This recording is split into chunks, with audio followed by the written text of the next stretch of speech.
Hello friends, Ayyanar துணை serial அடுத்து என்ன நடக்க போது பார்க்கலாம் வாங்க. நம்ம நிலா இந்த ராகவுக்கு சரியான ஒரு பதிலடியை கொடுத்துருக்குறாங்க. இந்த காட்சி எப்படா வரும், நம்ம கண் குளிர பார்க்கலாம் அப்படின்னு நினச்சிட்டு இருக்க சமயம் இப்போ வந்துடுச்சுங்க. ஆமாம், நம்ம நிலாவே அந்த ராகவ்கிட்ட போயிட்டு, இங்கே பார் ராகவ், இதுக்கப்புறம் இது மாதிரி பண்ணிட்டு இருக்காத. என்னுடைய புருஷனுக்கும் எனக்கும் இடையில வந்து நீ நிறைய பிரச்சனைகளை உண்டாயிட்டு இருக்க. என்னுடைய புருஷன் யாருன்னு தெரியுமா உனக்கு? சோழன் தான் என்னுடைய புருஷன். அது தெரியாமல் என் புருஷன்கிட்டே போயிட்டு என்ன காதலிக்கிறேன் அப்படின்னு சொல்லிட்டு இருக்க. அது மட்டும் இல்லாமல் அந்த போட்டோவை ஆர்டின் symbol, love symbol, kiss symbol எல்லாம் வச்சு பண்ணிருக்க. என்ன தைரியத்தில் பண்ணிட்டு இருக்க? இதுக்கப்புறம் இது மாதிரி பண்ண, அதுக்கப்புறம் நல்லாவே இருக்காது பார்த்துக்க அப்படின்னு சொல்லிட்டு நம்ம நிலா இந்த ராகவை எச்சரிக்கிறத பார்க்கவே ரொம்பவும் சூப்பராக இருக்குது. அப்படின்னு நினைக்கிறவங்களா இந்த வீடியோக்கு ஒரு லைக் பண்ணிக்கோங்க, மறக்காமல் நம்ம சேனலை சப்ஸ்கிரைப் பண்ணிக்கோங்க. சரி, இப்போ முதல்ல என்ன நடந்துச்சு இங்கே, எப்படி நம்ம நிலா வந்து கோவமாக இந்த ராகு கிட்ட பேசுகிறாங்க அப்படின்னு பார்த்தாக்கா, இது எல்லாத்துக்கும் காரணம் நம்ம சோழன் தாங்க. நம்ம சோழன் வீட்டில் வழக்கம் போல் ரொம்பவும் டென்ஷனாக இருக்கிறாங்க. எனக்கு இவ்வளோ நடந்த பிறகு கூட நம்ம சோழனால் எப்படி கூலாக இருக்க முடியும்? ரொம்ப சோழனோட மனசில் ரொம்ப கொஞ்சம் வலி இருக்குதானே செய்யும். நம்ம நிலா வந்து சோழனுக்கு என்னதான் பிரச்சனை, சோழன்கிட்டே நம்ம கேட்டு பார்க்கலாமே அப்படின்னு சொல்லிட்டு பொறுமையாக வந்து, ஏன் சோழா இது மாதிரி இருக்கு, நீ எப்பவுமே இது மாதிரி இருக்க மாட்டியே, எப்பவுமே ஜாலியாக சிரித்து சந்தோஷமாக பேசிகிட்டு இருக்க ஆள் தானே நீ, ஏன் இது மாதிரி இருக்க? அன்னைக்கு ரெஸ்டாரண்ட்டுக்கு வந்துட்டு பின்னாடி தான் நீ இது மாதிரி வந்து ரொம்பவும் சைலண்ட்டாக இருக்க, ரொம்பவும் கோவப்படுற, அமைதியாக இருக்கிற, என்ன விஷயம் அப்படின்னு சொல்லிட்டு நம்ம நிலா கேட்க, என்ன நிலா, நான் கோவப்படக்கூடாதா? ஏங்க இது மாதிரி பண்ணிட்டு இருக்கீங்க? எனக்கு கோவப்படுறது கூட இந்த உலகத்தில் எனக்கு உரிமை இல்லையா? இந்த வீட்டில் தான் எனக்கு எந்த உரிமையும் இல்லை, இந்த உலகத்தில் கூட எனக்கு எந்த உரிமையும் இல்லையா அப்படின்னு சொல்லிட்டு நம்ம சோழன் வந்து கோவப்படுறாங்க. சோழன் கொஞ்சம் பொறுமையாக இருங்க, என்ன பிரச்சனைன்னு சொன்னால் தானே எனக்கு தெரியும். எதுவுமே சொல்லாமல் நீங்கள் பாட்டு கோவப்படுறீங்க. ஆக்சுவலாக அதிகமாக கோவப்பட வேண்டியது நான் தான். எனக்கா நான் சொல்லாததால் நீங்கள் சொல்லி வீட்டில் வந்து இது பண்ணியிருக்கீங்க. அதை கூட நான் வந்து சாதாரணமாக விளையாட்டாக எடுத்துக்கிட்டேன். ஆனால் நீங்கள் என்னவோ ரொம்ப சீரியஸாக இருக்கீங்க. அன்றைக்கி ரெஸ்டாரண்ட்டில் என்ன நடந்துச்சு சொல்லுங்கள் அப்படின்னு சொல்லிட்டு நம்ம சோழன்ட்ட கேட்க, என்ன நிலா உங்களுக்கு தெரியாதா, அந்த ராகவ் என்ன சொல்லிட்டு இருக்கான் தெரியுமா, உங்களை ஏன் ஆளு அப்படின்னு சொல்லிட்டு சொல்கிறான், என் ஆளை பத்திரமா கொண்டு போய் விடு, நான் லவ் பண்ணுற பொண்ணை பத்திரமா கொண்டு போய் விடு அப்படின்னு சொல்கிறான். இப்போ என்னடானாக்கா, நீங்கள் அவன் கொடுக்குற அந்த வாட்சை வந்து சிரிச்சுக்கிட்டு வாங்குறீங்க. அந்த போட்டோவை அவன் என்னடானாக்கா ஸ்டேட்டஸில் வச்சு லவ் சிம்பிள், ஆர்டின் சிம்பிள், கிஸ் சிம்பிள் எல்லாம் வச்சிருக்கிறான். என்ன நடக்குது? இதெல்லாம் பார்த்தா எனக்கு கோவம் வரக்கூடாதா? ஏன் நான் மனுஷனா தெரியலையா? எனக்குன்னு உள்ள உணர்ச்சிகளாக இருக்காதா? இதெல்லாம் பார்த்தா எனக்கு கோவம் வருமா வராதா? சொல்லுங்க நிலா அப்படின்னு சொல்லிட்டு நம்ம சோழன் வந்து நிலா கிட்ட கேட்க, ஓஹோ சோழன், இதெல்லாம் நடந்திருக்கா? இப்படி இவ்வளோ விஷயம் நடந்திருக்கு, ஏன் எங்கிட்ட சொல்லலை? அன்றைக்கே நீ எங்கிட்ட சொல்லியிருந்தாக்கா அப்போவே வந்து நான் ராகவ் கிட்ட மூஞ்சி அடிக்கிற மாதிரி சொல்லியிருப்பேன்ல. அந்த ராகவ் இதுக்கப்புறம் இது மாதிரிலாம் பண்ணாத, சோழனை பற்றி உனக்கு என்ன தெரியும் அப்படின்னு சொல்லிட்டு நான் அப்பயே கேட்டிருப்பேன்ல. ஏன் சோழன் இது வந்து அப்போயே சொல்லாமல் போயிட்டேன்? இவ்வளோ விஷயத்தை வந்து மனசுக்குள்ள வச்சு பூட்டிட்டு தான் நீ கோவப்பட்டு இருக்கியா? அப்போவே எங்கிட்ட ஓப்பனாக மனசு திறந்து சொல்லியிருக்கலாம்ல. நான் அந்த ராகவை காதலிக்கிறேன்னு சொன்னேன்னா உங்ககிட்ட, இல்லை அந்த ராகவை கல்யாணம் பண்ணிக்கிறேன்னு சொன்னேன்னா, காசு பணம் இருந்தால் காதலிச்சிருவாங்களா அப்படின்னு சொல்லிட்டு நம்ம நிலா வந்து சொன்ன உடனே நம்ம சோழனோட மனசுல அப்பதான் கொஞ்சம் லைட்டா அந்த புண்பட்ட மனதுக்கு கொஞ்சம் இதமா வந்து மருந்து போடுற மாதிரி இருக்கு. இங்கே பர்சோலா, நீ நினைக்கிற மாதிரிலாம் ஒன்றும் இல்லை.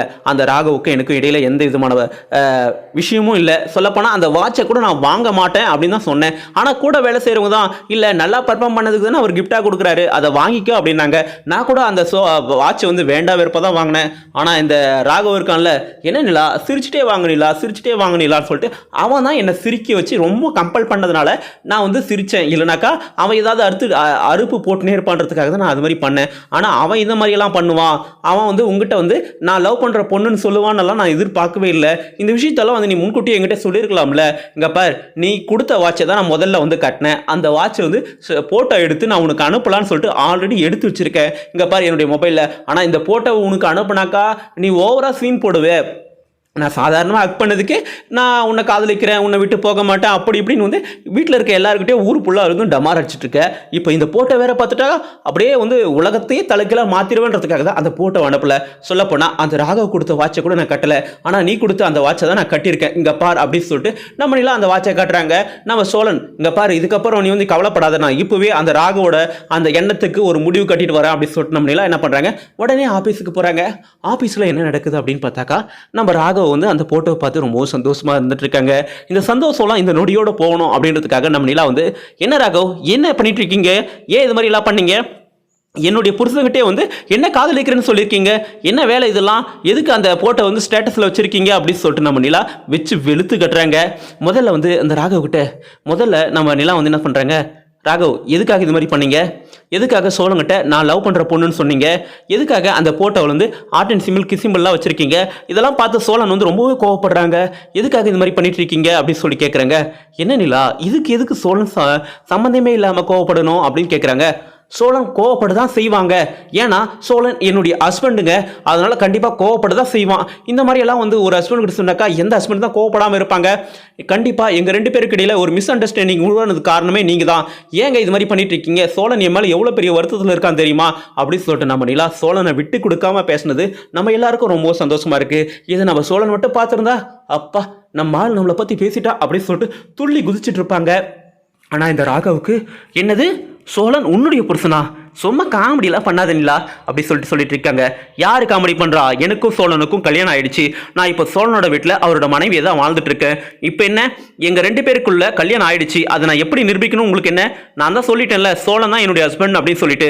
இதுக்கப்புறம் என்னுடைய ஹஸ்பண்ட் கிட்ட இது மாதிரி தப்பாக பேசுகிற வேலை வச்சுக்காதீங்க, எங்கிட்டையும் இந்த மாதிரி நடந்துக்கிற வேலை வச்சுக்காதீங்க. இந்தாங்க உங்கள் வாட்ச் அப்படின்னு சொல்லிட்டு நம்ம நிலா அந்த வாட்சை அப்போவே அந்த ராகவோட முகத்தில் தூக்கி எறிஞ்சா ரொம்பவே சூப்பராக இருக்கும். இப்போ நம்ம நிலா சொல்லிட்டாங்க இதுக்கப்புறம் வந்து இது மாதிரி எல்லாம் பண்ணாதீங்க அப்படின்னு சொல்லிட்டு. ஆனால் இந்த விஷயத்தெல்லாம் நம்ம சோழன் வந்து தொலைவாக இருந்து கூட பார்க்கணும், இல்லை அந்த ஜன்னல் வழியாக இருந்தால் கூட நம்ம சோழன் பார்த்தாவே போதுங்க. ஏன்னா நம்ம நிலா மட்டும் தனியாக அங்கே வந்திருக்க மாட்டாங்க. ஒருவேளை சோழன் வந்து காரில் கூட்டிகிட்டு வந்து நம்ம நிலாவை அங்கே ட்ராப் பண்ணிவிட்டு நிலா என்னதான் சொல்கிறாங்க அப்படின்னு சொல்லிட்டு தொலைவாக இருந்த வேடிக்கை பார்த்து இந்த ராகவை வச்சு வெளுத்து கட்டுறதை நம்ம சோழன் பார்த்துருந்தா ரொம்பவே சூப்பராக இருக்கும்.